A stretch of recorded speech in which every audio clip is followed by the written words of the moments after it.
किवें पर समेट के बह रही है, किवें भुल जाइए उडाण नूं। ये तां दाग है साडी अणख ते है मिहणा साडे ईमान नूं। उठना पैना सानूं भी साडे पंजाब ते साडी किसानी ते बहुत ज़्यादा वड्डा खतरा वा।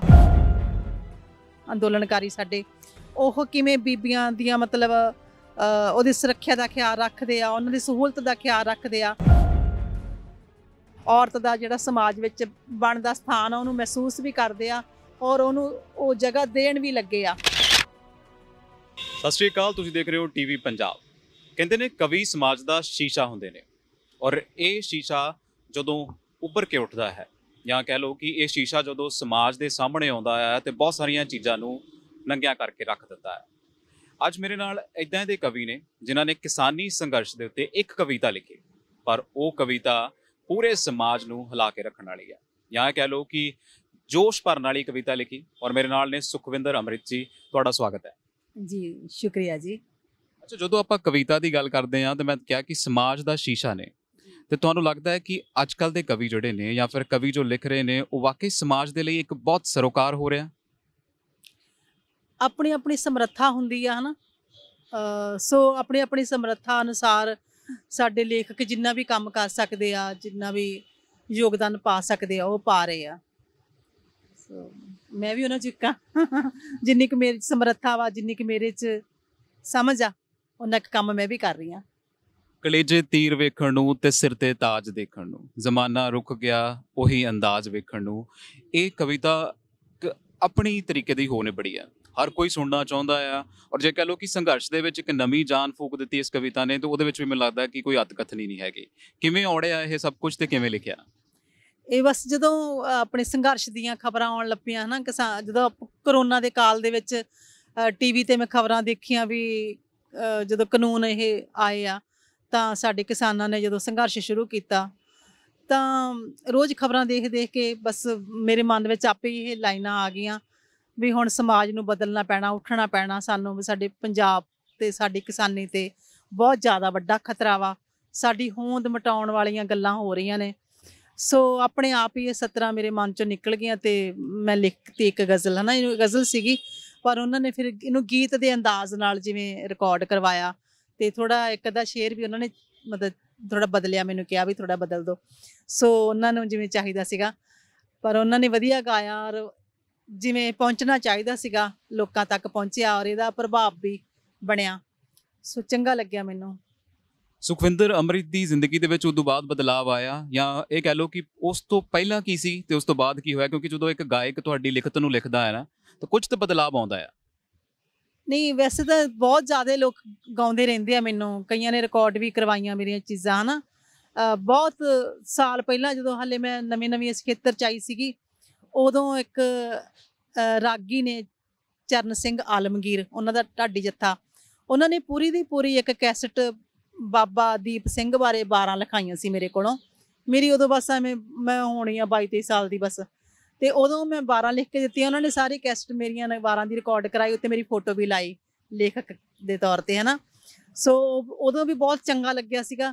ਫਿਰ ਇੱਕ ਸੰਦਲੀ ਪੈਣਾ ਪ੍ਰੋਗਰਾਮ ਚੱਲਦਾ ਹੁੰਦਾ ਸੀ ਟੈਲੀਵਿਜ਼ਨ 'ਤੇ ਤੇ ਉਹਦੇ ਵਿੱਚ ਉਹ ਬਲਜੀਤ ਸਿੰਘ ਹੁਣੀ ਚਲਾਉਂਦੇ ਹੁੰਦੇ ਸੀਗੇ ਤੇ ਉਹਦੇ ਵਿੱਚ ਗਾਇਕ ਰਵਿੰਦਰ ਸਿੰਘ, ਹੈ ਨਾ, ਉਹਨਾਂ ਨੇ ਮੇਰਾ ਇੱਕ ਗੀਤ ਗਾਇਆ ਸੀਗਾ, ਸਾਨੂੰ ਜਾਣ ਲੱਗਾ ਦੇ ਜਾ ਕੋਈ ਨਿਸ਼ਾਨੀ ਵੇ, ਰੱਖੂੰ ਸੀਨੇ ਨਾਲ ਲਾ ਕੇ ਦਿਲ ਜਾਨੀ ਵੇ, ਹੰਝੂਆਂ 'ਚ ਧੋਇਆ ਕਰੂੰਗੀ ਜਦੋਂ ਕਰ ਕਰ ਯਾਦ ਤੈਨੂੰ ਰੋਇਆ ਕਰੂੰਗੀ, ਹੈ ਨਾ। ਸੋ ਇਹ ਸਾਰੀਆਂ ਗੱਲਾਂ ਨੇ ਮੈਨੂੰ ਮਤਲਬ ਨਾਲ ਨਾਲ ਜਦੋਂ ਇੱਕ ਉਤਸ਼ਾਹ ਵਧਾਇਆ ਮੇਰਾ। ਸੋ ਬਸ ਸਫ਼ਰ ਦੇ ਦੌਰਾਨ ਹੁਣ ਜਿਵੇਂ ਇਹਨਾਂ ਨੇ ਵਾਰਸ ਭਰਾਵਾਂ ਨੇ ਜਦੋਂ ਰਿਕਾਰਡ ਕਰਾਇਆ ਤਾਂ ਇਹ ਬਹੁਤ ਸਮੇਂ ਦੀ ਇੱਕ ਢੁਕਵੀਂ ਗੱਲ ਹੋ ਗਈ ਸੀਗੀ ਤੇ ਜਿਹਦੇ ਨਾਲ ਮੈਨੂੰ ਵੀ ਚਲੋ ਚੰਗਾ ਲੱਗਿਆ ਵੀ ਮੇਰਾ ਇੱਕ ਯੋਗਦਾਨ ਇੱਕ ਸਾਹਿਤਕਾਰ ਦੇ ਤੌਰ 'ਤੇ, ਇੱਕ ਕਵੀ ਦੇ ਤੌਰ 'ਤੇ ਪੈ ਗਿਆ। ਸੋ ਵਧੀਆ ਗੱਲ ਹੋ ਗਈ। ਜਦੋਂ ਆਪਾਂ ਗੱਲ ਕਰਦੇ ਹਾਂ ਸਮਾਜ ਦੀ, ਤੁਸੀਂ ਕਹਿੰਦੇ ਕਿ ਕਵੀ ਦੇ ਤੌਰ 'ਤੇ ਮੇਰਾ ਇੱਕ ਯੋਗਦਾਨ ਪੈ ਗਿਆ, ਸਰਕਾਰਾਂ ਸੁਣਦੀਆਂ ਨਹੀਂ, ਇਹਦੇ ਬਾਰੇ ਕੀ ਕਹਿੰਦੇ ਹੋ? ਕਿਉਂਕਿ ਜਦੋਂ ਸੰਘਰਸ਼ ਦੇਖਦੇ ਹੋ ਤੇ ਕਵੀ ਦਾ ਜਿਹੜਾ ਹਿਰਦਾ ਹੁੰਦਾ ਆ ਜਾਂ ਕਹਿ ਲਓ ਕਿ ਕਲਾਕਾਰ ਦਾ ਹਿਰਦਾ ਹੁੰਦਾ ਉਹ ਕੋਮਲ ਹੁੰਦਾ ਹੈ ਤੇ ਉਹਨੂੰ ਲੱਗਦਾ ਕਿ ਨਹੀਂ ਹੁਣ ਜਿਹੜਾ ਇਹਦੇ ਲਈ ਇੱਕ ਵੱਡਾ ਸਟੈਪ ਲੈਣਾ ਚਾਹੀਦਾ ਆ। ਤੁਸੀਂ ਇਹਦੇ ਬਾਰੇ ਕੀ ਸੋਚਦੇ ਆ ਜੋ ਪੂਰਾ ਹੋ ਰਿਹਾ ਹੈ? ਮੈਨੂੰ ਲੱਗਦਾ ਹੁਣ ਸਰਕਾਰਾਂ ਨੂੰ ਸੁਣਨਾ ਹੀ ਪੈਣਾ ਕਿਉਂਕਿ ਇੰਨਾ ਦਬਾਅ ਵੱਧ ਚੁੱਕਿਆ ਵਾ, ਇੰਨਾ ਸਾਰਾ ਦੇਸ਼ ਸ਼ਾਮਲ ਹੋ ਗਿਆ ਇਸ ਸੰਘਰਸ਼ ਦੇ ਵਿੱਚ। ਹਰ ਵਰਗ, ਜਾਤ, ਧਰਮ, ਕੌਮ ਦੇ ਸਾਰੇ ਲੋਕ ਸ਼ਾਮਲ ਹੋ ਗਏ ਔਰ ਸਾਰਾ ਵਿਸ਼ਵ ਪੱਧਰ ਦਾ ਇਹ ਬਣ ਗਿਆ ਵਾ ਅੰਦੋਲਨ। ਹੁਣ ਇਹ ਕਿਸਾਨ ਅੰਦੋਲਨ ਨਹੀਂ ਰਿਹਾ, ਜਿਵੇਂ ਆਪਾਂ ਕਹਿੰਦੇ ਹਾਂ ਜਨ ਅੰਦੋਲਨ ਬਣ ਚੁੱਕਿਆ। ਹੁਣ ਸਰਕਾਰਾਂ ਨੂੰ ਜ਼ਰੂਰ ਕੋਈ ਨਾ ਕੋਈ ਫੈਸਲਾ ਲੈਣਾ ਹੀ ਪੈਣਾ, ਔਰ ਛੇਤੀ ਫੈਸਲਾ ਹੋਊਗਾ, ਮੈਂ ਇਹ ਉਮੀਦ ਕਰਦੀ ਹਾਂ। ਸੁਖਵਿੰਦਰ ਅੰਮ੍ਰਿਤ ਜਦੋਂ ਲਿਖਦੇ ਨੇ ਤਾਂ ਉਹਨਾਂ ਦੇ ਦਿਮਾਗ ਦੇ ਵਿੱਚ ਪਹਿਲੀ ਚੀਜ਼ ਕਿਹੜੀ ਹੁੰਦੀ ਹੈ? ਕਿਉਂਕਿ ਪਤਾ ਹੁੰਦਾ ਕਿ ਸਾਡੇ ਪਿਛੋਕੜ 'ਚ ਕੀ ਹੋਇਆ, ਉਹ ਇੱਕ ਕਹਾਣ ਕਰ ਜਾਂਦੀ ਆ। ਜਦੋਂ ਅਸੀਂ ਸੁਣਦੇ ਹਾਂ ਤੁਹਾਨੂੰ ਤੇ ਲੱਗਦਾ ਕਿ ਤੁਹਾਡੇ ਦਿਮਾਗ ਦੇ ਵਿੱਚ ਇੱਕ ਖਾਸ ਚੀਜ਼ ਹੈ। ਕੀ ਉਹ ਚੀਜ਼ ਹੈ ਜਿਹੜੀ ਸੁਖਵਿੰਦਰ ਅੰਮ੍ਰਿਤ ਦੇ ਦਿਮਾਗ 'ਚ ਹੁੰਦੀ ਹੈ? ਜਤਿੰਦਰ, ਮੈਂ ਸੋਚਦੀ ਹਾਂ ਵੀ ਨਾ ਦਿਮਾਗ ਦੇ ਨਾਲੋਂ ਵੱਧ ਨਾ ਮਨ 'ਚ ਹੁੰਦਾ ਸਾਰਾ ਕੁਛ। ਕਿਉਂਕਿ ਮਨ ਦੇ ਵਿੱਚ ਜੋ ਅਸੀਂ ਆਲੇ ਦੁਆਲੇ ਵੇਖਦੇ ਹਾਂ, ਸਾਡੇ ਨਾਲ ਵਾਪਰਦਾ, ਜੋ ਅਸੀਂ ਸੁਣਦੇ ਹਾਂ, ਪੜ੍ਹਦੇ ਹਾਂ ਨਾ, ਜਿਹੜੇ ਰਾਹਾਂ ਤੋਂ ਦੀ ਲੰਘਦੇ ਹਾਂ, ਉਹ ਮਤਲਬ ਸਾਡੇ ਮਨ ਦੇ ਵਿੱਚ ਬੀਜਿਆ ਜਾਂਦਾ, ਹੌਲੀ ਹੌਲੀ ਸਾਡੀ ਚੇਤਨਾ ਦੇ ਵਿੱਚ ਬੀਜਿਆ ਜਾਂਦਾ। ਕਿਉਂਕਿ ਇਹੋ ਜਿਹੀਆਂ ਕਈ ਘਟਨਾਵਾਂ ਹੁੰਦੀਆਂ ਨੇ ਜਿਹੜੀਆਂ ਜਦੋਂ ਹੀ ਮਤਲਬ ਤੁਹਾਨੂੰ ਉਹਦੇ ਬਰਾਬਰ ਦੇ, ਉਹਦੇ ਮੁਕਾਬਲੇ ਦੇ ਬੋਲ ਔੜਨ ਲੱਗ ਪੈਂਦੇ ਆ, ਕਵਿਤਾ 'ਚ ਢਲ ਜਾਂਦੀਆਂ ਨੇ।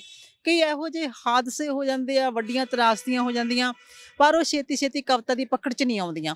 ਕਵਿਤਾ 'ਚ ਪਕੜ ਮਤਲਬ ਉਹਨਾਂ ਨੂੰ ਕਵਿਤਾ ਬਣਨ ਨੂੰ ਕਈ ਕਈ ਸਾਲ ਲੱਗ ਜਾਂਦੇ ਆ। ਜਿਵੇਂ ਬਚਪਨ ਦੀਆਂ ਘਟਨਾਵਾਂ ਸੀ, ਹੈ ਨਾ, ਤਾਂ ਉਹ ਮੈਂ ਬਹੁਤ ਵੱਡੀ ਉਮਰ ਦੇ ਵਿੱਚ ਜਾ ਕੇ ਲਿਖਿਆ ਉਹਨਾਂ ਬਾਰੇ।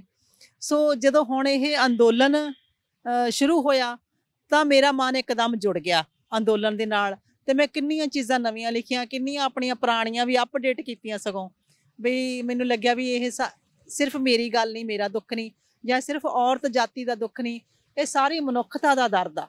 ਵੀ ਮੇਰੇ ਇਹ ਜਿਹੜੇ ਬੋਲ ਆ ਇਹਦੇ ਇਸ ਦਰਦ ਦੇ ਹਾਣਦੇ ਆ, ਹੈ ਨਾ। ਸੋ ਜਿਵੇਂ ਇੱਕ ਮੇਰੀ ਗਜ਼ਲ ਸੀਗੀ, ਉਹ ਨਾ ਕਿਵੇਂ ਪਰ ਸਮੇਟ ਕੇ ਬਹਿ ਰਹੀ ਹੈ, ਕਿਵੇਂ ਭੁੱਲ ਜਾਈਏ ਉਡਾਣ ਨੂੰ, ਇਹ ਤਾਂ ਦਾਗ ਹੈ ਸਾਡੀ ਅਣਖ ਤੇ ਹੈ ਮਿਹਣਾ ਸਾਡੇ ਈਮਾਨ ਨੂੰ। ਇਹਦੇ ਵਿੱਚ ਨਾ ਪਹਿਲਾਂ ਮੈਂ ਕਰਕੇ ਲਿਖੀ ਹੋਈ ਸੀਗੀ ਕਿ ਕਿਵੇਂ ਪਰ ਸਮੇਟ ਕੇ ਬਹਿ ਰਹਾ, ਕਿਵੇਂ ਭੁੱਲ ਜਾਵਾਂ ਉਡਾਣ ਨੂੰ। ਫਿਰ ਮੈਂ ਕਿ ਨਹੀਂ, ਇਹ ਤਾਂ ਸਾਡੇ ਸਾਰਿਆਂ ਦੀ ਗੱਲ ਆ। ਇਸ ਗਜ਼ਲ ਦੇ ਵਿੱਚ ਤਾਂ ਸਾਡੇ ਸਾਰਿਆਂ ਦੀ ਵੇਦਨਾ ਸਮੋਈ ਹੋਈ ਆ। ਭਾਵੇਂ ਜਿਹੜਾ ਕਵੀ ਹੁੰਦਾ, ਉਹਦੀ ਜਿਹੜੀ ਮੈਂ ਹੁੰਦੀ ਆ ਨਾ, ਉਹ ਇਕੱਲੇ ਦੀ ਮੈਂ ਨਹੀਂ ਹੁੰਦੀ, ਉਹ ਬਹੁਤ ਸਾਰੇ ਲੋਕ ਉਹਦੇ ਵਿੱਚ ਸ਼ਾਮਲ ਹੁੰਦੇ ਆ, ਬਹੁਤ ਸਾਰੇ ਲੋਕਾਂ ਦਾ ਦੁੱਖ ਦਰਦ ਹੁੰਦਾ। ਅਤੇ ਉਹ ਜਦੋਂ ਕਹਿ ਰਿਹਾ ਹੁੰਦਾ ਨਾ, ਜਿਵੇਂ ਮੰਨ ਲਓ ਵੀ ਮੈਂ ਕਹਿ ਰਹੀ ਹਾਂ ਕੋਈ ਸ਼ੇਰ, ਬਈ ਬੜੀ ਹੀ ਨਰਮ ਪੱਤੀ ਹਾਂ, ਤੂਫਾਨਾਂ ਦੀ ਸਤਾਈ ਹਾਂ, ਮੈਂ ਟੁੱਟ ਕੇ ਸ਼ਾਖ ਆਪਣੀ ਤੋਂ ਤੇਰੇ ਕਦਮਾਂ 'ਚ ਆਈ ਹਾਂ, ਮੈਂ ਕਿਸ ਨੂੰ ਆਪਣਾ ਆਖਾਂ ਕਿ ਇੱਥੇ ਕੌਣ ਹੈ ਮੇਰਾ, ਮੈਂ ਕੱਲ੍ਹ ਪੇਕੇ ਪਰਾਈ ਸੀ ਅਤੇ ਅੱਜ ਸਹੁਰੇ ਪਰਾਈ ਹਾਂ। ਇਹ ਇਕੱਲਾ ਮੇਰਾ ਦਰਦ ਨਹੀਂ, ਇਹ ਸਾਰੀ ਔਰਤ ਜਾਤੀ ਦਾ ਦਰਦ ਆ। ਪਰ ਇਹ ਕਵੀ ਆਪਣੇ ਰਾਹੀਂ, ਜਾਣੀ ਆਪਣੇ ਮਨ 'ਤੇ ਹੰਢਾ ਕੇ ਫੇਰ ਕਹਿੰਦਾ। ਤਾਂ ਉਹ ਕਈ ਵਾਰੀ ਮੈਂ ਦੇ ਵਿੱਚ ਬਹੁਤ ਹਜ਼ਾਰਾਂ ਲੱਖਾਂ ਲੋਕਾਂ ਦੀ ਮੈਂ ਸ਼ਾਮਲ ਹੁੰਦੀ ਆ। ਵਾਕਈ ਮੈਂ ਜਿਹੜੀ ਤੁਹਾਡੀ ਵੀ ਆ ਉਹ ਹਜ਼ਾਰਾਂ ਲੋਕਾਂ ਦੀ ਸ਼ਾਮਲ ਹੋਵੇਗੀ।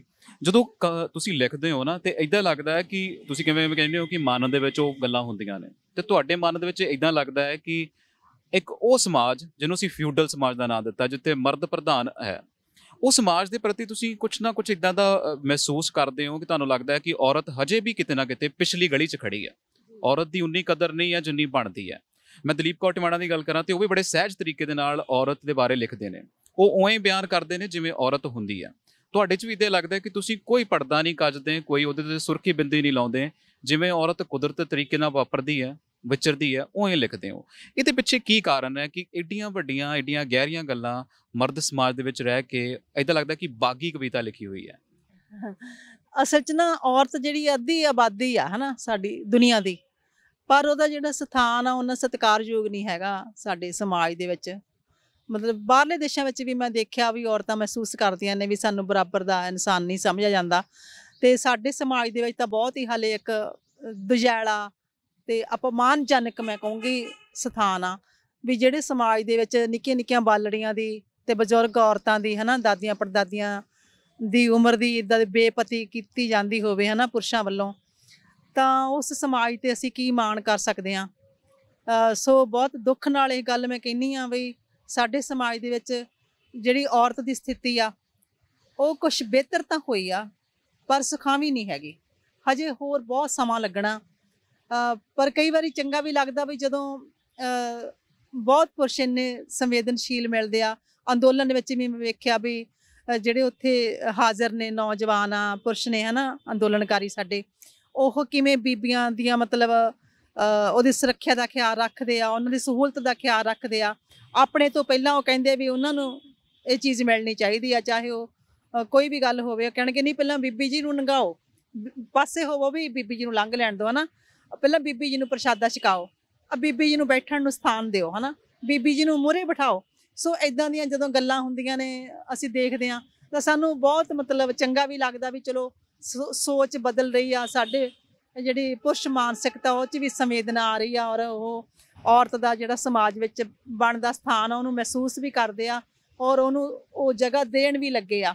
ਸੋ ਰਲਮਾ ਮਿਲਮਾ ਸਾਰਾ ਕੁਝ ਹੈਗਾ, ਪਰ ਹਾਲੇ ਸਮਾਂ ਲੱਗੂਗਾ ਫਿਰ ਵੀ।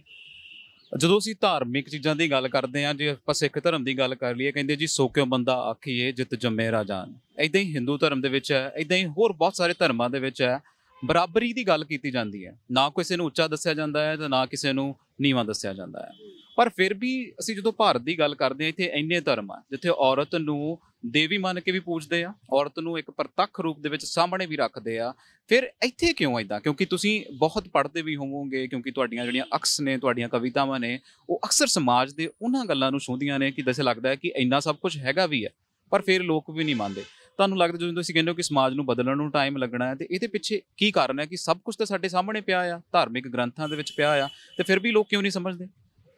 ਬਸ ਪੁਰਸ਼ ਨੇ ਹੁਣ ਸੱਤਾ ਆਪਣੇ ਹੱਥ 'ਚ ਕਰ ਲਈ, ਪੁਰਸ਼ ਪ੍ਰਧਾਨ ਸਮਾਜ। ਅਸੀਂ ਤਾਂ ਹੀ ਕਹਿੰਦੇ ਹਾਂ ਨਾ ਵੀ ਸਾਰੀਆਂ ਜਿਹੜੀਆਂ ਪਹਿਲਾਂ ਦੇਖੋ ਪੜ੍ਹਨ ਲਿਖਣ ਦਾ ਅਧਿਕਾਰ ਖੋਹ ਲਿਆ ਕੁੜੀਆਂ ਤੋਂ, ਉੱਥੋਂ ਸ਼ੁਰੂ ਹੋਇਆ ਸਾਰਾ ਕੰਮ। ਕੁੜੀਆਂ ਤੋਂ ਪੜ੍ਹਨ ਲਿਖਣ ਦਾ ਅਧਿਕਾਰ ਖੋਹ ਕੇ ਉਹਨੂੰ ਚਾਰ ਦੀਵਾਰੀ ਵਿੱਚ ਕੈਦ ਕਰਤਾ, ਉਹਦਾ ਕੰਮ ਕਾਜ ਦਾ ਜਿਹੜਾ ਖੇਤਰ ਸੀਮਤ ਕਰਤਾ।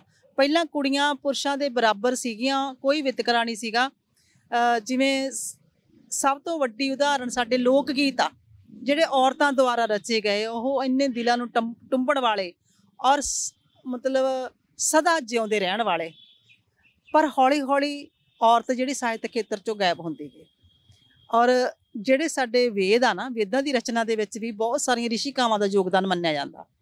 ਤਕਰੀਬਨ 30 ਰਿਸ਼ੀਕਾਵਾਂ ਦਾ ਯੋਗਦਾਨ ਮੰਨਿਆ ਜਾਂਦਾ, ਜਿਹਦੇ 'ਚ ਕਈ ਨਾਮ ਬਹੁਤ ਪ੍ਰਸਿੱਧ ਨੇ, ਹਾਲੇ ਵੀ ਲਏ ਜਾਂਦੇ ਆ, ਜਿਹਦੇ ਵਿੱਚ ਲੋਪਾ ਮੁਦਰਾ, ਮੈਤਰੇਈ, ਗਾਰਗੀ, ਘੋਸ਼, ਇਹਨਾਂ ਰਿਸ਼ੀਕਾਵਾਂ ਦੇ ਨਾਮ ਲਏ ਜਾਂਦੇ ਆ।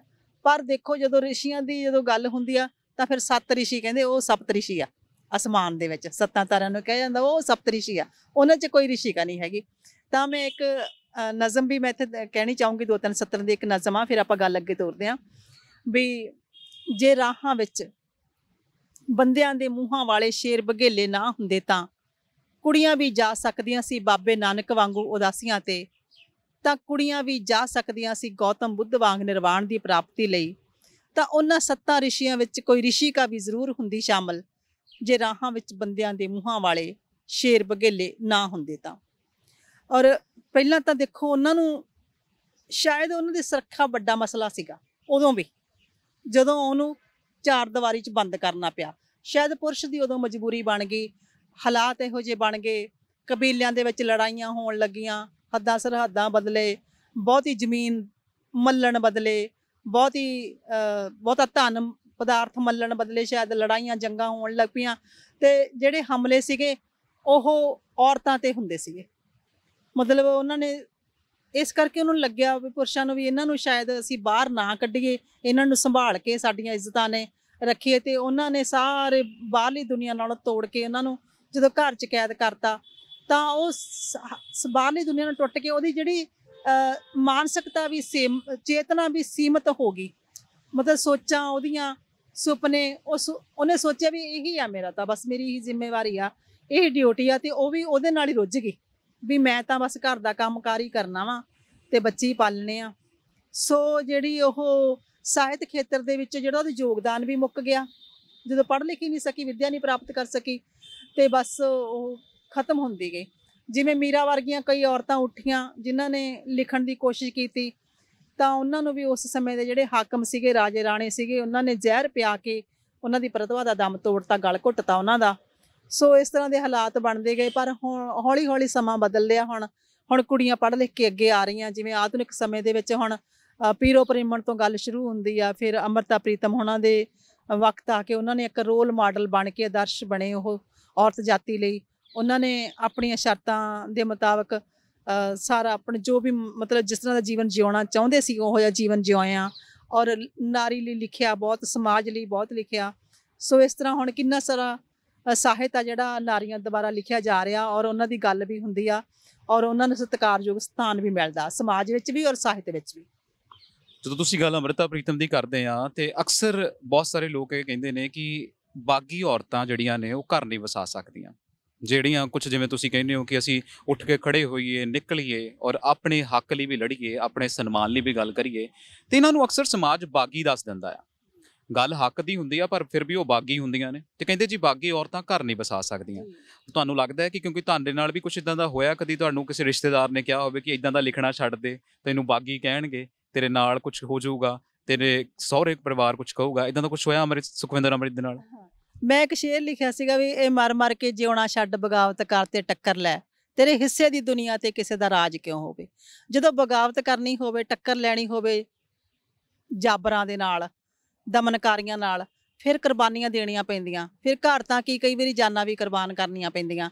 ਸੋ ਇਹੀ ਹਾਲਤ ਸਾਡੀਆਂ ਔਰਤਾਂ ਦਾ ਹਾਲੇ, ਉਹ ਵੀ ਮਤਲਬ ਇਹਨਾਂ ਚੁਣੌਤੀਆਂ ਨਾਲ ਜੂਝ ਰਹੀਆਂ ਨੇ, ਔਰ ਕਈ ਵਾਰੀ ਘਰ ਵੀ ਕੁਰਬਾਨ ਕਰਨੇ ਹੁੰਦੇ ਆ ਤੇ ਕਈ ਵਾਰੀ ਜਾਨਾਂ ਵੀ ਕੁਰਬਾਨ ਕਰਨੀਆਂ ਹੁੰਦੀਆਂ ਨੇ। ਸੋ ਬਹੁਤ ਔਖਾ ਹੁੰਦਾ ਵੀ ਤੁਹਾਨੂੰ ਬੈਲੈਂਸ ਬਣਾ ਕੇ, ਇੱਕ ਸੰਤੁਲਨ ਬਣਾ ਕੇ ਰੱਖਣਾ, ਵੀ ਤੁਹਾਡਾ ਘਰ ਪਰਿਵਾਰ ਵੀ ਸੰਭਲਿਆ ਰਵੇ ਤੇ ਤੁਸੀਂ ਜਿਹੜੀ ਕਲਾ ਦੇ ਨਾਲ ਪਛਾਣੇ ਜਾਂਦੇ ਹੋ ਜਾਂ ਤੁਹਾਡੇ ਜਿਹੜਾ ਖੇਤਰ ਆ ਵੀ ਉਹ ਤੁਹਾਡਾ ਬਰਕਰਾਰ ਰਵੇ, ਤੁਸੀਂ ਆਪਣਾ ਉਹ ਵੀ ਸੁਪਨਾ ਪੂਰਾ ਕਰ ਲਵੋ।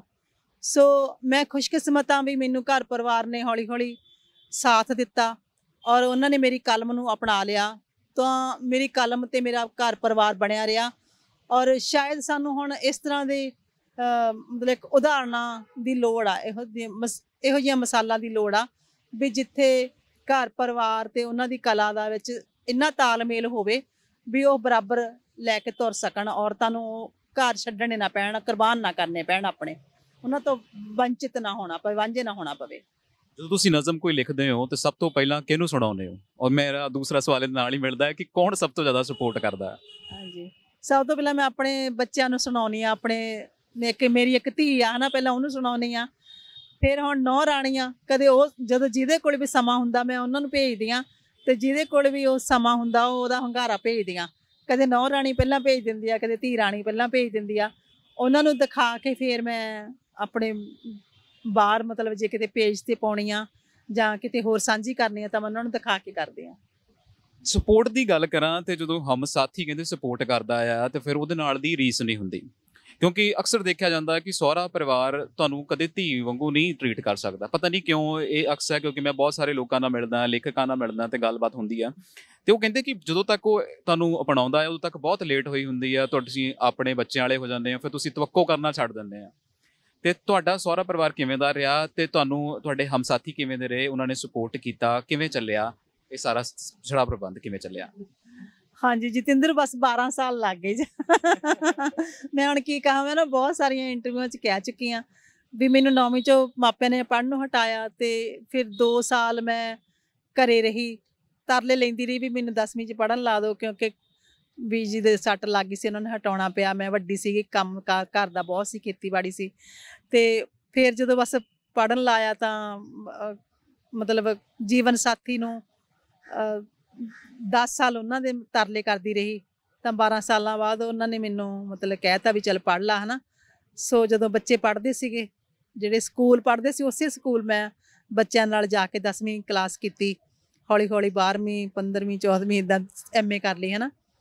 ਸੋ ਜੀਵਨ ਸਾਥੀ ਨੇ ਫਿਰ ਅਖੀਰ ਅੱਕ ਕੇ ਥੱਕ ਕੇ ਉਹਨਾਂ ਨੇ ਹਥਿਆਰ ਸੁੱਟਦੇ ਵੀ ਇਹਨੇ ਤਾਂ ਮੇਰੇ ਤਰਲਿਆਂ ਮੂਹਰੇ, ਮੈਂ ਉਹਨਾਂ ਨੂੰ ਮਤਲਬ ਪਿਆਰ ਨਾਲ ਤਰਲਿਆਂ ਨਾਲ ਹੀ ਮਨਾਇਆ, ਕਿਉਂਕਿ ਮੈਂ ਨਹੀਂ ਸੀ ਚਾਹੁੰਦੀ ਵੀ ਘਰ 'ਚ ਕਲੇਸ਼ ਹੋਵੇ ਤੇ ਘਰ ਮੇਰਾ ਟੁੱਟ ਜਾਵੇ, ਹੈ ਨਾ। ਮੈਂ ਘਰ ਬਿਨਾਂ, ਪਰਿਵਾਰ ਬਿਨਾਂ ਮੈਂ ਜਿਉ ਨਹੀਂ ਸੀ ਸਕਦੀ, ਕਿਉਂਕਿ ਜਿਹੜੇ ਪੇਕੇ ਪਰਿਵਾਰ ਸੀਗਾ ਉਹ ਵੀ ਫਿਰ ਬਹੁਤ ਜ਼ਿਆਦਾ, ਮੇਰੇ ਪਿਤਾ ਦੇ ਸੁਭਾਅ ਬਹੁਤ ਅੜਬ ਸੀ ਤੇ ਮੈਂ ਆਪਣੇ ਪੇਕਿਆਂ ਦੇ ਸਿਰ ਤੇ ਜਿਹੜੀਆਂ ਧੀਆਂ ਹੁੰਦੀਆਂ ਨਾ ਉਹ ਸਹੁਰੇ ਜਾ ਕੇ ਲੜ ਲੈਂਦੀਆਂ ਨੇ, ਪਰ ਮੈਂ ਕਿਹਦੇ ਸਿਰ ਤੇ ਲੜਨਾ ਸੀਗਾ। ਫਿਰ ਮੇਰੇ ਪਿਓ ਨੇ ਤਾਂ ਮੈਨੂੰ ਕੁੱਟਣਾ ਸੀ। ਇਹ ਗੱਲਾਂ ਹੁਣ ਥੋੜ੍ਹੀਆਂ ਸੌਖੀਆਂ ਲੱਗਦੀਆਂ ਨੇ, ਪਰ ਇਹ ਮੈਨੂੰ ਲੱਗਦਾ ਕਿ ਸੌਖਾ ਤਾਂ ਬਿਲਕੁਲ ਨਹੀਂ ਰਿਹਾ ਹੋਣਾ, ਕਿਉਂਕਿ ਤੁਸੀਂ ਬੜੀ ਵਾਰੀ ਮਾਨਸਿਕ ਤੌਰ ਤੇ ਟੁੱਟਦੇ ਹੋ, ਹੈ ਨਾ, ਕਿ ਮੇਰਾ ਕਿਉਂ ਨਹੀਂ ਹੱਕ ਹੈਗਾ, ਕਿਉਂਕਿ ਕਹਿੰਦੇ ਨੇ ਕਿ ਆਸਮਾਨ ਖੁੱਲ੍ਹਾ ਹੈ, ਜ਼ਿੰਦਗੀ ਲੰਬੀ ਹੈ ਔਰ ਸਾਰਿਆਂ ਦਾ ਬਰਾਬਰ ਦਾ ਹੱਕ ਹੋਣਾ ਚਾਹੀਦਾ ਹੈ। ਤੇ ਹੁਣ ਕਿਤੇ ਨਾ ਕਿਤੇ ਮਹਿਸੂਸ ਹੁੰਦਾ, ਕਿਉਂਕਿ ਹੁਣ ਤੁਹਾਡੇ ਬੱਚੇ ਜਵਾਨ ਹੋ ਗਏ ਨੇ ਤੇ ਕਿਉਂਕਿ ਤੁਸੀਂ ਪਿਛਲੇ ਵੀ ਤੁਹਾਡੇ ਜਦੋਂ ਪੇਕੇ ਪਰਿਵਾਰ ਦੀ ਮੈਂ ਹਿਸਟਰੀ ਦੇਖ ਰਿਹਾ ਸੀ, ਪੜ੍ਹ ਰਿਹਾ ਸੀਗਾ, ਤੇ ਤੁਸੀਂ 5 ਭੈਣਾਂ ਹੋ। ਤੇ ਜਦੋਂ ਕਹਿੰਦੇ 5 ਭੈਣਾਂ ਹੁੰਦੀਆਂ, ਅਕਸਰ ਇਹ ਕਹਿੰਦੇ ਕਿ ਕੁੜੀਆਂ ਦਾ ਟੋਕਰ ਆਇਆ ਤੇ ਬਾਪੂ ਜਿਹੜਾ ਹੁੰਦਾ ਆ ਉਹ ਜਾਂ ਤਾਂ ਉੱਦਾਂ ਅੜਬ ਹੋ ਜਾਂਦਾ ਜਾਂ ਫਿਰ ਬਹੁਤ ਸਾਰੀਆਂ ਰਿਸਟ੍ਰਿਕਸ਼ਨਸ ਲਾ ਦਿੰਦਾ, ਕਿਉਂਕਿ ਸਮਾਜ ਇੱਦਾਂ ਦਾ ਆ। ਤੇ ਤੁਹਾਨੂੰ ਲੱਗਦਾ ਹੈ ਕਿ ਹੁਣ ਸਮਾਜ ਦੇ ਵਿੱਚ ਤੁਹਾਡੇ ਆਪ ਦੇ ਬੱਚੇ ਨੇ, ਸਮਾਜ ਦੇ ਵਿੱਚ ਥੋੜਾ ਜਿਹਾ ਫਰਕ ਪਿਆ ਤੁਹਾਡੇ ਵਰਗੇ ਲੋਕਾਂ ਦੇ ਨਾਲ ਵਿਚਰਨ ਦੇ ਕਰਕੇ? ਤੇ ਹੁਣ ਜਿਵੇਂ ਸਕੂਲਾਂ ਦੇ ਵਿੱਚ ਸਕੂਲ ਆ ਜਿਹੜੇ ਪਿੰਡਾਂ ਦੇ ਵਿੱਚ ਵੀ ਖੁੱਲ ਗਏ ਹਨਾ, ਜਿਵੇਂ ਸਾਡਾ 5ਵੀਂ ਤੱਕ ਸੀਗਾ, ਹੁਣ 10ਵੀਂ 12ਵੀਂ ਤੱਕ ਹੋ ਗਿਆ ਪਿੰਡ ਸਕੂਲ। ਤੇ ਮਾਪੇ ਜਿਹੜੇ ਹੁਣ ਪੜ੍ਹੇ ਲਿਖੇ ਆ ਉਹ ਸਮਝਦੇ ਆ, ਇੱਕ ਉਹਨਾਂ ਨੂੰ ਇਹ ਵੀ ਪਤਾ ਵੀ ਜੇ ਘਰ ਦੇ ਵਿੱਚ ਇੱਕ ਮੁੰਡਾ ਕਮਾਉਂਦਾ ਵਾ, ਨੌਕਰੀ ਕਰਦਾ ਵਾ, ਤੇ ਨਾਲ ਜੇ ਕੁੜੀ ਵੀ ਨੌਕਰੀ ਕਰਦੀ ਆ ਤਾਂ ਘਰ ਸੋਹਣਾ ਚੱਲਦਾ, ਸਖਾਵਾਂ ਚੱਲਦਾ, ਥੋੜਾ ਸੌਖਾ ਹੋ ਜਾਂਦਾ ਮਹਿੰਗਾਈ ਦੇ ਜ਼ਮਾਨੇ ਦੇ ਵਿੱਚ। ਤੇ ਮਾਪੇ ਇਹ ਵੀ ਚਾਹੁੰਦੇ ਆ ਵੀ ਕੁੜੀਆਂ ਪੜ੍ਹ ਲਿਖ ਕੇ ਜਦੋਂ ਪੈਰਾਂ ਤੇ ਖੜੀਆਂ ਹੋਣਗੀਆਂ ਤੇ ਆਤਮ ਨਿਰਭਰ ਹੋਣਗੀਆਂ, ਇਹਨਾਂ ਨੂੰ ਮਥਾਜੀ ਨਹੀਂ ਸਹਿਣੀ ਪਊਗੀ ਆਪਣੇ ਸਹੁਰੇ ਜਾ ਕੇ, ਕਿਸੇ ਚੀਜ਼ ਬਦਲੇ ਤਰਸਣਾ ਨਹੀਂ ਪਊਗਾ। ਸੋ ਇਹ ਸਾਰਾ ਕੁਝ ਸਮਝਦੇ ਹੋਏ ਹੈ ਨਾ, ਸੋਚਦੇ ਹੋਏ ਜੋ ਵੀ ਹੋ ਰਿਹਾ ਵਾ, ਤਾਂ ਮਾਪੇ ਇੱਕ ਬਹੁਤ ਸੋਚਵਾਨ, ਸੂਝਵਾਨ, ਬਹੁਤ ਸਿਆਣੇ ਹੋ ਚੁੱਕੇ ਆ, ਔਰ ਉਹ ਆਪਣੇ ਬੱਚਿਆਂ ਨੂੰ ਪੂਰਾ ਮਾਹੌਲ ਦੇਣਾ ਚਾਹੁੰਦੇ ਆ ਪੜ੍ਹਨ ਲਿਖਣ ਦਾ, ਆਤਮ ਨਿਰਭਰ ਹੋਣ ਦਾ। ਸੋ ਅਸੀਂ ਆਪਣੇ ਬੱਚਿਆਂ ਨੂੰ ਪੜ੍ਹਾ ਲਿਖਾ ਕੇ ਉਹਨਾਂ ਨੂੰ ਆਤਮ ਨਿਰਭਰ ਬਣਾਇਆ, ਤੇ ਸਾਡੇ ਬੱਚੇ ਵੀ ਹੁਣ ਆਪਣੇ ਬੱਚਿਆਂ ਨੂੰ ਉਵੇਂ ਬਣਾਉਣਗੇ ਹਨਾ। ਸੋ ਇਸ ਤਰ੍ਹਾਂ ਹੌਲੀ ਹੌਲੀ ਮਾਹੌਲ ਬਦਲ ਲਿਆ ਵਾ, ਸੋਚ ਬਦਲ ਲਈ ਆ, ਜ਼ਮਾਨਾ ਬਦਲ ਲਿਆ। ਔਰ ਮੈਨੂੰ ਤਾਂ ਐਂ ਲੱਗਦਾ ਵੀ ਹੁਣ ਛੇਤੀ ਹੋਈ 2-3 ਪੀੜ੍ਹੀਆਂ ਤੱਕ ਜਿਹੜਾ ਔਰਤ ਪੁਰਸ਼ ਦੇ ਵਿਚਲਾ ਜਿਹੜਾ ਪਾੜਾ ਉਹ ਵੀ ਖਤਮ ਹੋ ਜਾਊਗਾ, ਕਿਉਂਕਿ ਸਾਡੇ ਹੁਣ ਸਾਰੇ ਮੁੰਡੇ ਹਨਾ, ਪੁਰਖ ਸਾਡੇ ਸੰਵੇਦਨਸ਼ੀਲ ਹੋ ਰਹੇ ਆ ਪੜ੍ਹ ਲਿਖ ਕੇ। ਸੋ ਕੁਛ ਕੁ ਲੋਕ, ਕੁਛ ਕੁ ਤਾਂ ਹੁੰਦੇ ਹੀ ਆ, ਉਹ ਤਾਂ ਹਮੇਸ਼ਾ ਹੀ ਰਹਿੰਦੇ ਆ। ਸੋ ਕੁਛ ਕਾਨੂੰਨ ਸਖਤ ਹੋਣੇ ਚਾਹੀਦੇ ਆ। ਹੋਰ ਇਹ ਮੈਂ ਸੋਚਦੀ ਹਾਂ ਵੀ ਜਦੋਂ ਸਾਡੇ ਛੋਟੀਆਂ ਬੱਚੀਆਂ ਦੀ ਜਾਂ ਬਜ਼ੁਰਗ ਮਾਤਾਵਾਂ ਦੀ ਬੇਪਤੀ ਹੁੰਦੀ ਆ ਤਾਂ ਕਾਨੂੰਨ ਸਖਤ ਕਰਨ ਦੀ ਲੋੜ ਆ। ਬਾਕੀ ਕੁਛ ਪੜ੍ਹ ਲਿਖ ਕੇ ਸਾਰਾ ਕੁਝ ਠੀਕ ਹੋ ਰਿਹਾ ਵਾ। ਮੈਂ ਸ਼ਾਇਦ ਇਸ ਚੀਜ਼ ਨਾਲ ਤਵੱਕੋ ਨਹੀਂ ਰੱਖਦਾ, ਮੈਨੂੰ ਲੱਗਦਾ ਕਿ ਕਾਨੂੰਨ ਸਖਤ ਨਹੀਂ, ਤੁਹਾਡਾ ਸਮਾਜ ਇੱਕ ਸੁਘੜ ਸਮਾਜ ਹੋਣਾ ਚਾਹੀਦਾ ਜਿੱਥੇ ਕਾਨੂੰਨਾਂ ਦੇ ਨਾਲ ਬੰਦੇ ਨੂੰ ਸਮਝਾਉਣ ਦੀ ਲੋੜ ਨਹੀਂ ਹੈ। ਕਾਨੂੰਨ ਅਸੀਂ ਉਦੋਂ ਸਖਤ ਕਰਦੇ ਹਾਂ ਜਦੋਂ ਅਸੀਂ ਉਹ ਬੁਰਾਈ ਨੂੰ ਹਟਾਉਣਾ ਹੀ ਨਾ ਹੋਵੇ। ਤੇ ਮੈਨੂੰ ਲੱਗਦਾ ਜਦੋਂ ਅਸੀਂ ਸਮਾਜ ਨੂੰ ਸੁਧਾਰਨਾ ਹੋਵੇ ਤੇ ਇੱਕ ਬਹੁਤ ਸੁਘੜ ਸਮਾਜ ਦੀ ਲੋੜ ਆ। ਅਸੀਂ ਜਿਵੇਂ ਹੁਣ ਕਹਿ ਲਈਏ ਕਿ ਲਵ ਜਹਾਦ ਵਰਗੇ ਕਾਨੂੰਨ ਜਿਹੜੇ ਆ ਉਹ ਇੱਥੇ ਹੋਣੇ ਨਹੀਂ ਚਾਹੀਦੇ। ਕਿਉਂ ਹੋਵੇ? ਜੇ ਮੇਰੀ ਮੈਂ ਗੱਲ ਕਰਦੀ ਸੀ ਵੀ ਜਿਵੇਂ ਹੁਣ ਬੱਚੀਆਂ ਦੀ, ਔਰਤਾਂ ਦੀ ਬੇਪਤੀ ਹੁੰਦੀ ਆ ਹਨਾ, ਤੇ ਉਹ ਜਿਹੜੇ ਪੁਰਸ਼ ਦੇ ਰੂਪ ਦੇ ਵਿੱਚ ਦਰਿੰਦੇ ਆ ਜਿਹੜੇ, ਉਹ ਇਹ ਘਿਨਾਉਣੇ ਮਤਲਬ ਕਾਰਨਾਮੇ ਕਰਦੇ ਆ, ਇਹਨਾਂ ਨੂੰ ਅੰਜਾਮ ਦਿੰਦੇ ਆ ਇਹੋ ਜਿਹੀਆਂ ਘਟਨਾਵਾਂ ਨੂੰ ਜਿਹੜੀਆਂ ਸਾਡੀ ਰੂਹ ਬਿੰਨ ਦਿੰਦੀਆਂ ਨੇ, ਵੀ ਉਹਨਾਂ ਨੂੰ ਘੱਟੋ ਘੱਟ ਜੇ ਆਪਾਂ ਸਖਤ ਸਜ਼ਾ ਦੇਵਾਂਗੇ ਤਾਂ ਕੁਛ ਦੂਜਿਆਂ ਨੂੰ ਪਤਾ ਲੱਗੂਗਾ ਵੀ ਹਾਂ ਵੀ ਜੇ ਅਸੀਂ ਇਹ ਕਰਾਂਗੇ ਤਾਂ ਸਾਨੂੰ ਇਹ ਸਜ਼ਾ ਮਿਲੂਗੀ। ਕਿਉਂਕਿ ਕਈਆਂ ਸਮਾਜਾਂ ਦੇ ਵਿੱਚ ਅਸੀਂ ਦੇਖਦੇ ਹਾਂ ਹਨਾ, ਜਿਵੇਂ ਅਰਬ ਕੰਟਰੀਆਂ ਦੇ ਵਿੱਚ, ਦੁਬਈ ਦੇ ਵਿੱਚ ਆਪਾਂ ਜਿਵੇਂ ਉੱਥੇ ਕੋਈ ਚੋਰੀ ਨਹੀਂ ਕਰ ਸਕਦਾ, ਸੋਨੇ ਦੀਆਂ ਦੁਕਾਨਾਂ ਐ ਖੁੱਲੀਆਂ ਪਈਆਂ ਨੇ। ਇਹ ਔਰਤ ਵੀ ਇੱਕ ਧਨ ਹੀ ਆ, ਦੌਲਤ ਹੀ ਹੈ ਵੀ ਇੱਕ ਕਿਸਮ ਦੀ। ਮਤਲਬ ਜਿਵੇਂ ਉੱਥੇ ਕੋਈ ਕਹਿੰਦੇ ਵੀ ਸੋਨੇ ਦੇ ਸ਼ੋਰੂਮਾਂ ਦੇ ਵਿੱਚੋਂ ਕੋਈ ਚੀਜ਼, ਨਿੱਕੀ ਜਿਹੀ ਚੀਜ਼ ਵੀ ਨਹੀਂ ਚੁਰਾ ਸਕਦਾ, ਵੀ ਉੱਥੇ ਕਾਨੂੰਨ ਇੰਨਾ ਸਖਤ ਆ, ਲੋਕਾਂ ਨੂੰ ਡਰ ਆ ਵੀ ਜੇ ਅਸੀਂ ਇਹ ਗੁਨਾਹ ਕਰਾਂਗੇ ਤਾਂ ਬਖਸ਼ੇ ਨਹੀਂ ਜਾਵਾਂਗੇ। ਇਸੇ ਤਰ੍ਹਾਂ ਉੱਥੇ ਔਰਤਾਂ ਜਿਵੇਂ ਮਰਜ਼ੀ ਨੇਰੇ ਸਵੇਰੇ ਇਕੱਲੀਆਂ ਕਾਰੀਆਂ ਵਿਚਰਨ, ਤੇ ਉਹਨਾਂ ਨੂੰ ਕੋਈ ਡਰ ਨਹੀਂ, ਉਹਨਾਂ ਨੂੰ ਪਤਾ ਵੀ ਜੇ ਅਸੀਂ ਕੋਈ ਇੱਦਾਂ ਦਾ ਗੁਨਾਹ ਕੀਤਾ ਸਾਨੂੰ ਸਜ਼ਾ ਮਿਲਣੀ ਆ।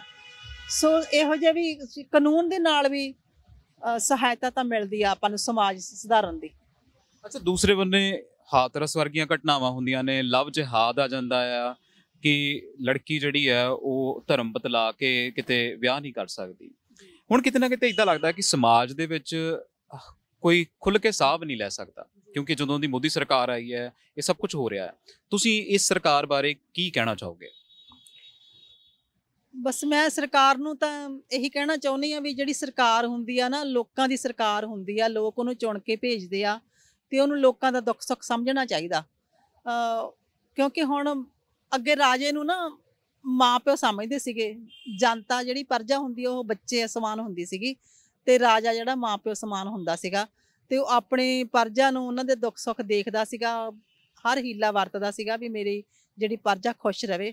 ਹੁਣ ਮੈਂ ਇਹੀ ਕਹਿੰਦੀ ਹਾਂ ਵੀ ਸਰਕਾਰਾਂ ਆਪਣਾ ਫਰਜ਼ ਪਛਾਣਨ, ਉਹ ਮਾਪਿਆਂ ਵਾਂਗੂ ਆਪਣੀ ਜਨਤਾ ਨਾਲ ਵਰਤਾਓ ਕਰਨ, ਉਹਨਾਂ ਦਾ ਦੁੱਖ ਸੁੱਖ ਸਮਝਦੇ ਹੋਏ ਉਹਨਾਂ ਨੂੰ ਛੇਤੀ, ਮਤਲਬ ਜਿਹੜੇ ਸਾਡੇ ਅੰਦੋਲਨਕਾਰੀ ਆ ਜਿਵੇਂ ਬੈਠੇ ਆ, ਜਾਂ ਹੋਰ ਸਮਾਜ ਵਿੱਚ ਜਿਹੜਾ ਦੁੱਖ ਆ, ਸਾਡੇ ਗਰੀਬੀ ਆ, ਬੇਰੁਜ਼ਗਾਰੀ, ਭ੍ਰਿਸ਼ਟਾਚਾਰੀ, ਇਹ ਸਾਰੇ ਮਤਲਬ ਸਰਕਾਰ ਆਪਣਾ ਫਰਜ਼ ਪਛਾਣਦੀ ਹੋਈ ਠੀਕ ਕਰਨ ਦੀ ਕੋਸ਼ਿਸ਼ ਕਰੇ, ਤਾਂ ਕਿ ਲੋਕ ਸੁਖੀ ਸੁਖੀ ਜਿਉ ਸਕਣ ਤੇ ਸਰਕਾਰ ਨੂੰ ਇਹ ਸਿਹਰਾ ਜਾਵੇ, ਸਰਕਾਰ ਦਾ ਮਨ ਕਲੇਜਾ ਵੀ ਠੰਡਾ ਹੋਵੇ ਵੀ ਅਸੀਂ ਆਪਣੇ ਜਿੱਥੇ ਸਾਨੂੰ ਲੋਕਾਂ ਨੇ ਚੁਣ ਕੇ ਭੇਜਿਆ ਸੀ ਅਸੀਂ ਉਹ ਆਪਣਾ ਫਰਜ਼ ਪੂਰਾ ਕਰ ਸਕੇ, ਜ਼ਿੰਮੇਵਾਰੀ ਨਿਭਾ ਸਕੇ।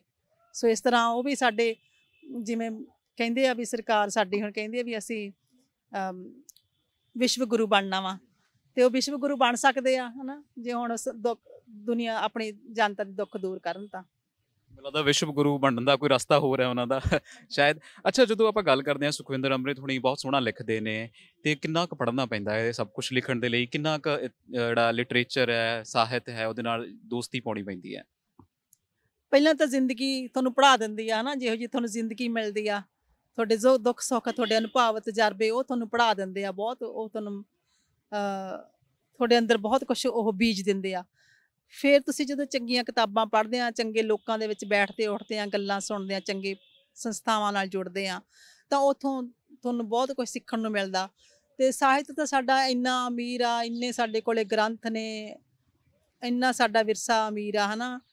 ਤੇ ਅਸੀਂ ਮਤਲਬ ਇੱਕ ਜ਼ਿੰਦਗੀ ਦੇ ਵਿੱਚ ਅਸੀਂ ਪੜ੍ਹ ਹੀ ਨਹੀਂ ਸਕਦੇ। ਮੇਰੇ ਕੋਲ ਇੰਨੀਆਂ ਕਿਤਾਬਾਂ ਹਮੇਸ਼ਾ ਲਾਈਨ 'ਚ ਪਈਆਂ ਰਹਿੰਦੀਆਂ, ਜਿਹੜੀਆਂ ਮੈਂ ਸੋਚਦੀ ਹੁੰਦੀ ਹਾਂ ਵੀ ਮੈਂ ਇਸ ਕਿਤਾਬ ਤੋਂ ਬਾਅਦ ਆਹ ਕਿਤਾਬ ਪੜ੍ਹਨੀ ਆ, ਪਰ ਬਹੁਤ ਸਾਰੀਆਂ ਫੇਰ ਰਹਿ ਜਾਂਦੀਆਂ ਨੇ।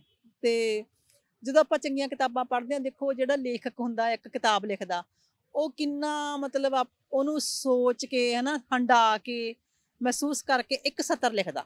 ਪਹਿਲਾਂ ਇੱਕ ਵਰਕਾ ਲਿਖਣ ਦੇ ਪਿੱਛੇ ਉਹਨੇ ਕਿੰਨਾ ਕੰਮ ਕੀਤਾ ਹੁੰਦਾ, ਕਿੰਨਾ ਕੁਝ ਪਹਿਲਾਂ ਤਾਂ ਹੰਢਾਇਆ ਹੁੰਦਾ, ਹਨਾ, ਮਹਿਸੂਸ ਕੀਤਾ ਹੁੰਦਾ। ਫਿਰ ਉਹ ਇੱਕ ਸਤਰ ਲਿਖਦਾ ਤਾਂ ਉਹਦੇ ਲਈ ਪਤਾ ਨਹੀਂ ਉਹਨੇ ਕਿੰਨੀਆਂ ਸਤਰਾਂ ਕੱਟੀਆਂ ਹੁੰਦੀਆਂ। ਔਰ ਇਸ ਕਰਕੇ ਜਿਹੜਾ ਸਾਹਿਤ ਹੁੰਦਾ ਉਹ ਕਿਸੇ ਲੇਖਕ ਦੇ ਬਹੁਤ ਅਮੀਰ ਅਨੁਭਵਾਂ ਦਾ ਨਿਚੋੜ ਹੁੰਦਾ। ਔਰ ਜਿਹੜਾ ਪਾਠਕ ਹੁੰਦਾ ਉਹ ਉਸ ਕਿਤਾਬ ਨੂੰ ਪੜ੍ਹਦਾ ਹੋਇਆ ਉਸ ਲੇਖਕ ਦੀ ਜਿਹੜੀ ਅਨੁਭਵਾਂ ਦੀ ਸਾਰੀ ਅਮੀਰੀ ਹੁੰਦੀ ਆ, ਉਹ ਆਪਣੇ 'ਚ ਜਜ਼ਬ ਕਰ ਲੈਂਦਾ। ਔਰ ਇਸ ਤਰ੍ਹਾਂ ਸਾਹਿਤ ਸਾਡੀ ਜ਼ਿੰਦਗੀ 'ਤੇ ਬਹੁਤ ਅਸਰ ਪਾਉਂਦਾ, ਔਰ ਸਾਡੇ ਅੰਦਰ ਇੱਕ ਖਾਸ ਤਰ੍ਹਾਂ ਦੀ ਯਾਨੀ ਕਿ ਅਮੀਰੀ ਪ੍ਰਤਿਭਾ ਵਿਕਸਿਤ ਹੁੰਦੀ ਆ। ਚਲੋ, ਸੁਖਵਿੰਦਰ ਅੰਮ੍ਰਿਤ ਦੀ ਇੱਕ ਸ਼ਾਹਕਾਰ ਰਚਨਾ ਹੁੰਦੀ ਹੈ ਹਰ ਇੱਕ ਲੇਖਕ ਦੀ। ਤੁਹਾਡੀ ਇੱਕ ਕਿਹੜੀ ਸ਼ਾਹਕਾਰ ਰਚਨਾ ਜਿਹੜੀ ਤੁਹਾਡੇ ਦਿਲ ਦੇ ਬਹੁਤ ਕਰੀਬ ਹੈ, ਤੁਹਾਨੂੰ ਬੜੀ ਪਸੰਦ ਹੋਵੇ? ਬਹੁਤ ਸਾਰੀਆਂ ਨੇ, ਚਲ ਇੱਕ ਸੁਣਾ ਦਿੰਦੀ ਆ। ਹਵਾ ਕੀ ਕਰ ਲਊਗੀ ਚਿਹਰਿਆਂ ਤੇ ਧੂੜ ਪਾ ਕੇ, ਤੂੰ ਆਪਣੀ ਆਤਮਾ ਦਾ ਹੁਸਨ ਬਸ ਰੱਖੀ ਬਚਾ ਕੇ।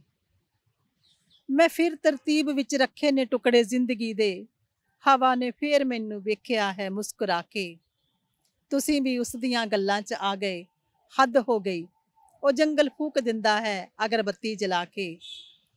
ਔਰ ਤੇਰੀ ਜਾਦੂਗਰੀ ਦਾ ਸ਼ਹਿਰ ਵਿੱਚ ਚਰਚਾ ਬੜਾ ਹੈ, ਤੇਰੀ ਜਾਦੂਗਰੀ ਦਾ ਸ਼ਹਿਰ ਵਿੱਚ ਚਰਚਾ ਬੜਾ ਹੈ। ਤੂੰ ਰੱਖ ਦਿੰਦਾ ਹੈ ਹਰ ਇੱਕ ਲਹਿਰ ਨੂੰ ਰੇਤਾ ਬਣਾ ਕੇ।